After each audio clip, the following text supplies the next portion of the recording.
Yes. So that's about the diameter of the wire. As I said, as the diameter increases, the force also increases by the power of 4. And then when the diameter decreases, the force decreases. Okay. The next one is the length of the wire. Remember this formula. It is length in force is inversely proportional to the length, right? So as the length increases, so flexibility increases. When the length increases, force decreases. Okay, when diameter increases, force increases. When the length increases, force decreases. Okay, so uh, how does the length of the active component increase? Like how does this length of a spring increase? It increases by the incorporation of helices and loops, right? When we incorporate helices and loops, the flexibility increases and the force decreases. So that's it. And the next factor is the patient comfort. The spring should not offer any patient discomfort by way of its design, size and force. So patient should be able to insert the appliance with the spring in proper position so as to bring the desired tooth movement. Okay, that's about patient comfort. The next one is the direction of tooth movement. Third factor is the direction of tooth movement. First one was diameter, length, patient comfort. Next one is direction of tooth movement. So the basically spring carries out palatal, labial, mesial and distal movements. Palatally placed springs carry out labial movement and mesodistal movement, and buccally placed springs carry out palatal movement of teeth and mesodistal movement. So the spring has to be placed in appropriate position to direct the tooth. Okay, so you will understand it better after seeing these individual springs. So the first spring is the finger spring. First spring. This another name for a finger spring is single cantilever spring, and this one is basically used for closing midline diastemas, for rotated teeth and all. Finger springs can be used. One thing you have to note in particular is that the helix. For a finger spring, we have an active arm that faces the tissue, and a retentive arm that faces away from the tissue, right? There is a helix.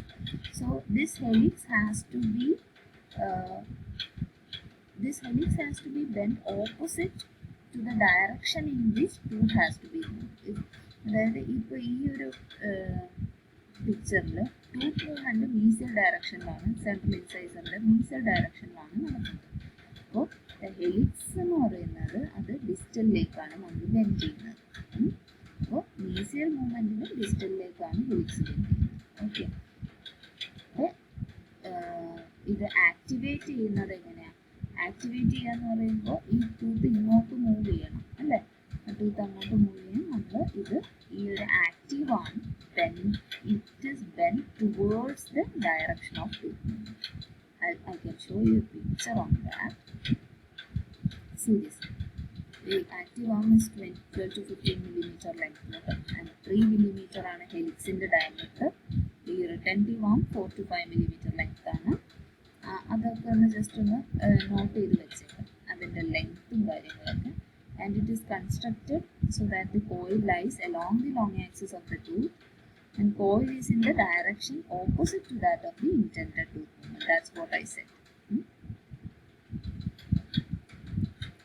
പിന്നെ activation എന്ന് പറഞ്ഞത് ഇതാണ് normal പൊസിഷനിൽ ഉള്ള ഒരു spring. ഇത് activate ചെയ്യാൻ ഈ ടൂത്ത് നമുക്ക് ഈസിലി മൂവ് ചെയ്യാം അല്ലേ?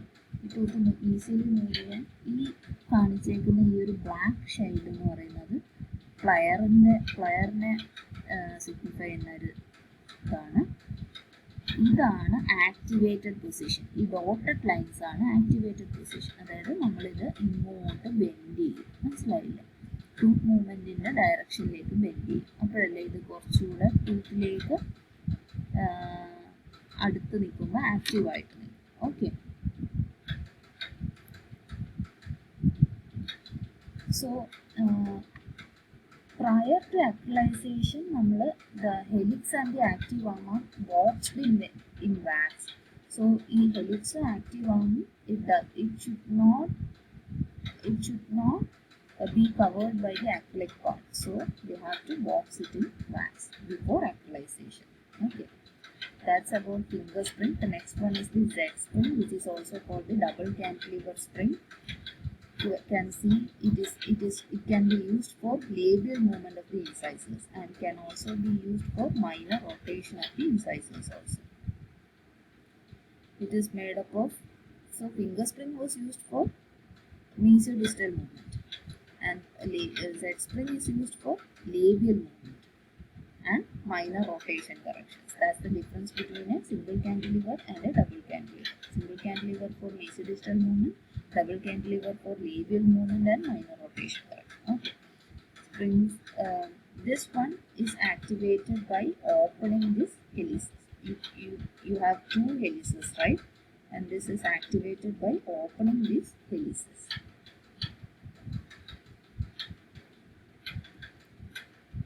So the next one is the T spring, which is, this one is used in the premolar region. You can see this is in the shape of a T, and it is used for the buccal movement of the premolars and can also be used on canines as well. And in these free arms, loops can be incorporated also.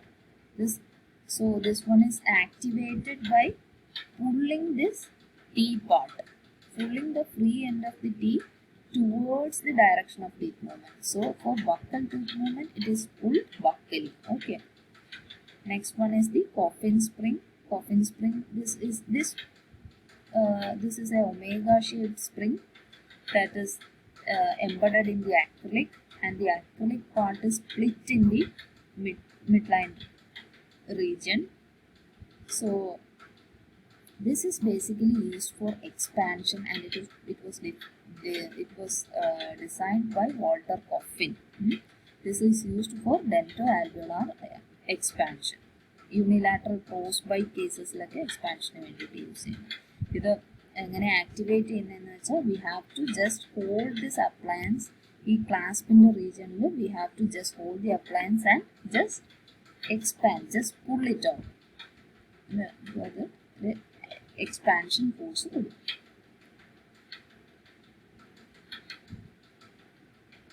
So that is all about springs. Now we'll be moving on to the canine retractors.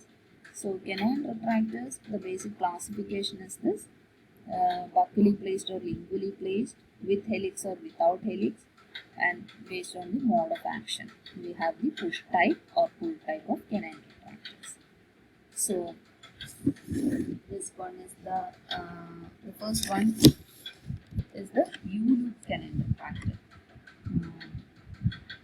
You can see this loop region, right? This loop region is on the premolar part. There is some issues with this photo. I'm sorry about that. This U-loop region is in the premolar, and this part, this horizontal part, encircles the canine. So this horizontal part encircles the canine. So this U-loop canine retractor is activated by compressing the U-loop. So it pulls the canine towards the distal. It retracts the canine. There is a retractive force on the canine. That is the U-loop canine retractor. This particular retractor is very least effective and is used for minimal retraction only. For maybe 1 to 2 millimeter space can be closed by using a U-loop canine retractor.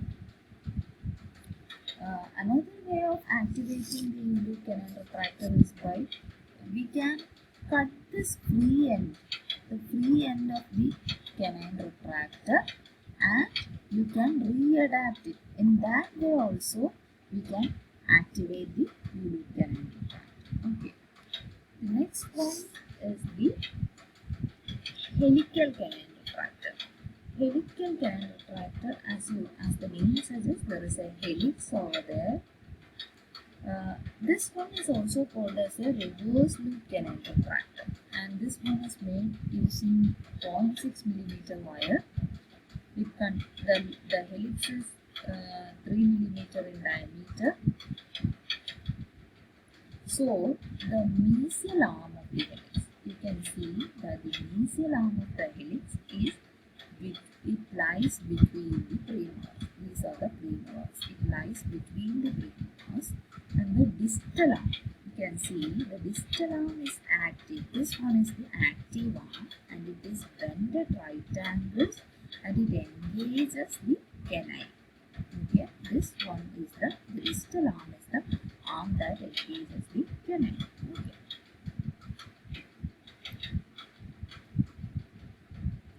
So, opposite to the U-loop canine retractor, the helical canine retractor is activated by opening the loop. Okay, opening the helix. ഈ helix open ചെയ്യാണ് നമ്മൾ ചെയ്യുക. യൂലൂപ്പ് canine റിട്രാക്ടറിൽ നമ്മൾ loop close ചെയ്യുമ്പോഴാണ് canine retractor activated ആണ്. Helical canine റിട്രാക്ടറിൽ ഈ helix close ചെയ്യുക, I mean helix open ചെയ്യുമ്പോഴാണ് ഇത് ആക്ടിവേറ്റഡ് ആവുന്നത്. ആൻഡ് അനദർ, ഈ കനൈൻ റിട്രാക്ടേഴ്സിലെല്ലാം സെക്കൻഡ് ഓപ്ഷൻ ഇസ് ഈ ഫ്രീ എൻഡ്സ് കട്ട് ചെയ്യുക, റീഅഡാപ്റ്റ് ചെയ്യുക. ഫ്രീ എൻഡ്സിൽ ഒരു 2 millimeter of the free end is cut off and readapted around this. I think you can picturize that. You can readapt it around the canine so that it creates certain amount of force on the canine. Okay. You can approach me if you have any doubt regarding this. Okay.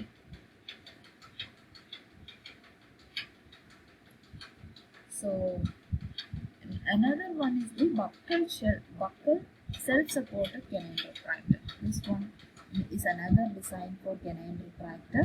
It has a helix which is again 3 millimeter diameter, and the coil is placed distal to the canine. Okay, for the helical canine retractor, it was in the premolar region. This is for buccal canine retractor, the helix is placed distal to canine. You have to remember these positions and design of these canine retractors. Okay, it is indicated. This buccal canine retractor is indicated in case of buccally placed canines or very highly placed canines. Okay, and it is activated by closing the helix only. Activated by closing the helix only. Another design is the palatal canine retractor. So, till now we have seen the buccal design. This one is the palatal canine retractor that is used for palatally placed canines. Okay, it consists of a coil of 3 millimeter diameter. This one is a guide arm. There is a guide arm for guiding the retraction of canine. We have a guide arm, and the activation of this is also done by opening the helix.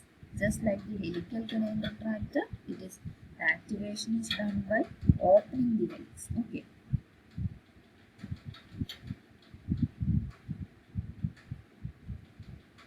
So that's all about canine retractors. Next, we'll be dealing on screws.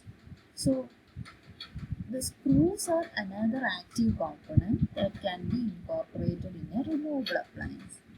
So it is basically used to bring about many types of tooth movement. The screws can be activated by the patients at regular intervals. The patient itself can activate these screws. I can show you pictures on that. So again, നമ്മുടെ സമയം കഴിയാറായി, 15 minute ആവാറായി. So ഞാൻ ഈ session stop ചെയ്തിട്ട് next സെഷനിൽ നമുക്ക് സ്ക്രൂസിനെ പറ്റിയിട്ട് detail ആയിട്ട് നോക്കാം. ഓക്കെ.